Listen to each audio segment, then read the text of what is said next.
Bienvenidos de regreso a Biblia y Teología con el Dr. Larry Trotter.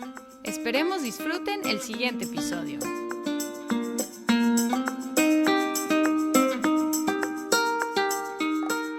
En el jardín de nuestra casa en Guadalajara, México, planté 2 limones al mismo tiempo, y uno de ellos creció mucho, produjo muchas hojas y enormes espinos, pero nunca produjo ni siquiera un solo limón. El otro era más pequeño y no crecía mucho, sus hojas no eran tan abundantes, no tuvo los espinos, pero sí produjo mucho fruto, hasta 2 cosechas por año. Normalmente valoramos la apariencia y uno de los limones era muy bonito, muy grande, muy lleno de hojas, pero no produjo nada. Pero lo que Dios propone en nuestras vidas es fruto, que nuestras vidas produzcan fruto. Como fruto no es algo añadido de fuera, tiene que salir desde adentro. El único que nos puede producir fruto desde adentro es el Espíritu Santo, quien mora en los creyentes. Aquí en Gálatas 5, 16 al 18 tenemos 2 expresiones: andar por el Espíritu y ser guiados por el Espíritu. El texto dice así: digo pues, andad por el Espíritu, y no cumpliréis el deseo de la carne, porque el deseo de la carne es contra el Espíritu, y el del Espíritu es contra la carne, pues estos se oponen el uno al otro, de manera que no podéis hacer lo que deseáis. Pero si sois guiados por el Espíritu, no estáis bajo la ley.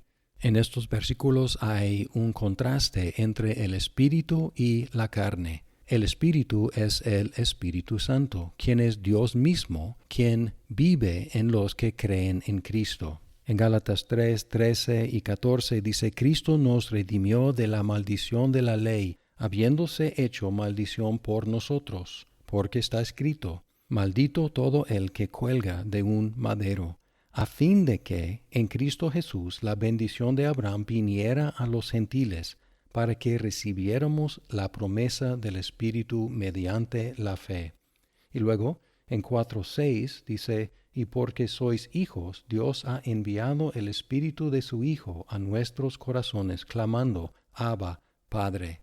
Y ahora en capítulo 5 habla del efecto de la morada del Espíritu Santo en los creyentes.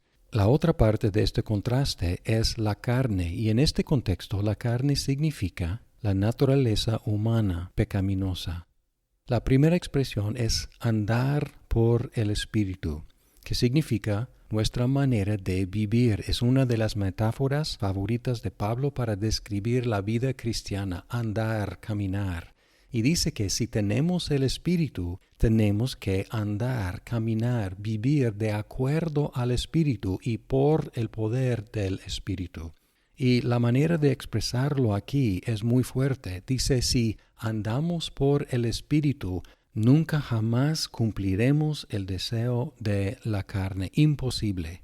En el 13 ya leímos que no debemos usar la libertad cristiana como pretexto para la carne. Y en el 24 vamos a leer que los que son de Cristo Jesús han crucificado la carne con sus pasiones y deseos. Entonces es imposible. El que camina por el Espíritu, la que camina por el Espíritu, no gratificará los deseos de la carne. No obstante, reconocemos que hay un conflicto dentro del creyente entre los deseos del Espíritu y los deseos de la carne, y es lo que dice en el 17.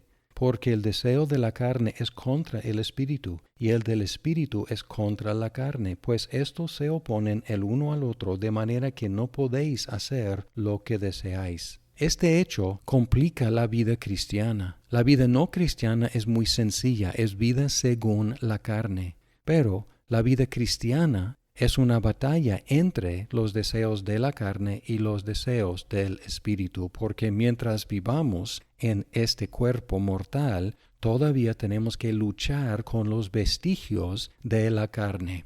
La última línea del versículo 17 es difícil interpretar.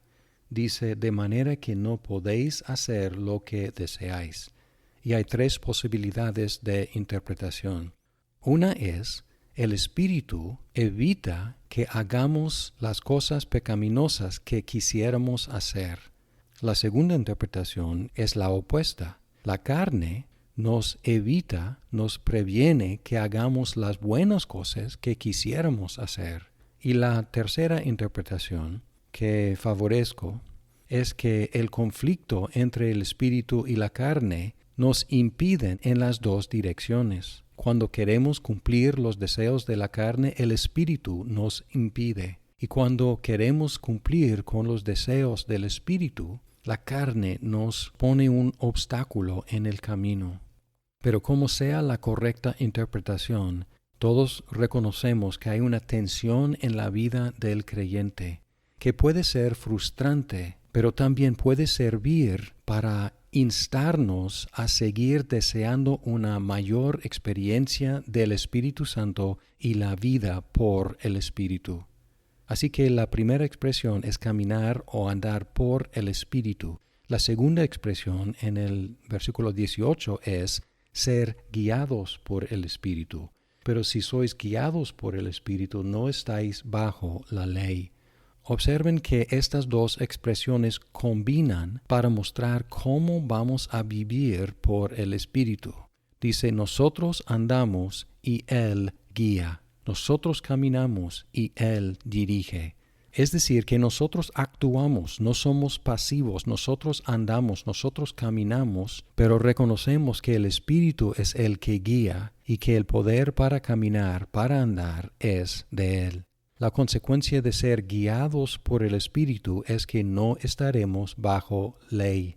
Esto no significa que rechacemos la ley, sino que tenemos un poder interior por el Espíritu para cumplir la ley. En el 14, porque toda la ley en una palabra se cumple, en el precepto amarás a tu prójimo como a ti mismo. Así que cuando andamos por el Espíritu no cumplimos los deseos de la carne, sino que somos guiados por el Espíritu para amar y así cumplir el precepto de la ley. En los siguientes versículos lo que sigue son dos listas que describen la vida por la carne y la vida por el Espíritu, las cuales vamos a examinar en el próximo episodio.